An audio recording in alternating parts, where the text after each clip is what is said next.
Assalamualaikum warahmatullahi wabarakatuh kepada semua anak-anak tahun 5. Baiklah, hari ini kita teruskan dengan mata pelajaran pendidikan kesihatan. Okeylah, baiklah.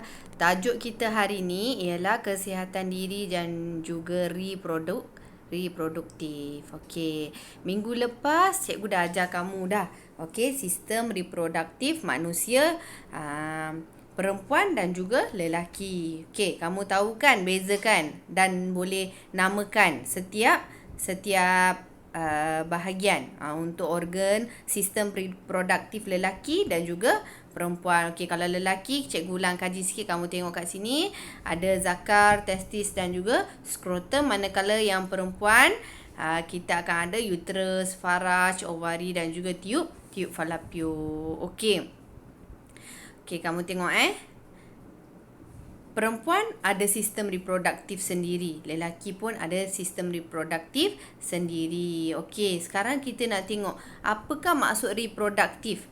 Maksudnya kamu tengok dekat yang ni kumbang warna merah ni kata apa? Sistem reproduktif manusia sangat istimewa. Okey, kerana membolehkan manusia ni teruskan zuriat mereka. Sistem reproduktif lelaki berbeza dengan sistem reproduktif perempuan.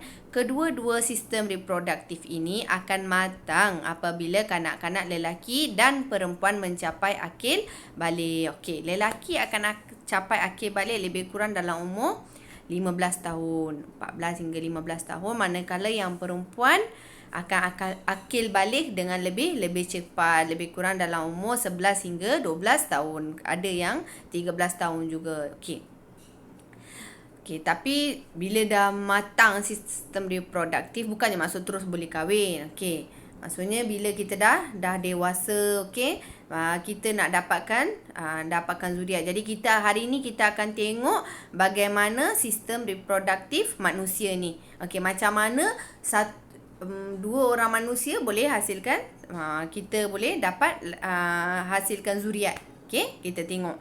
Okey, yang pertama melalui apa? Perkahwinan. Okey, kamu tengok. Okey, melalui perkahwinan. Okey, perempuan akan kahwin dengan lelaki lah. Kita akan berkahwin dengan pasangan kita. Okey, kelas boleh faham Seterusnya, apabila kita dah berkahwin, okey kelas, kita akan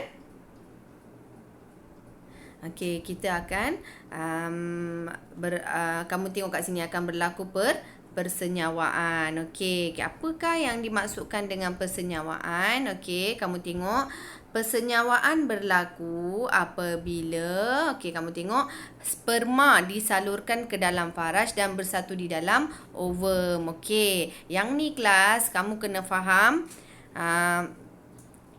Yang ni kamu kena faham. Okey, sperma lelaki ni akan bercantum dengan ovum perempuan. Okey, dia orang akan bercantum dekat mana? Dekat badan perempuan tu. Okey, boleh faham dekat kawasan ni, dekat kawasan uterus ni. Yang ni cikgu tunjuk sekejap dekat kawasan ni.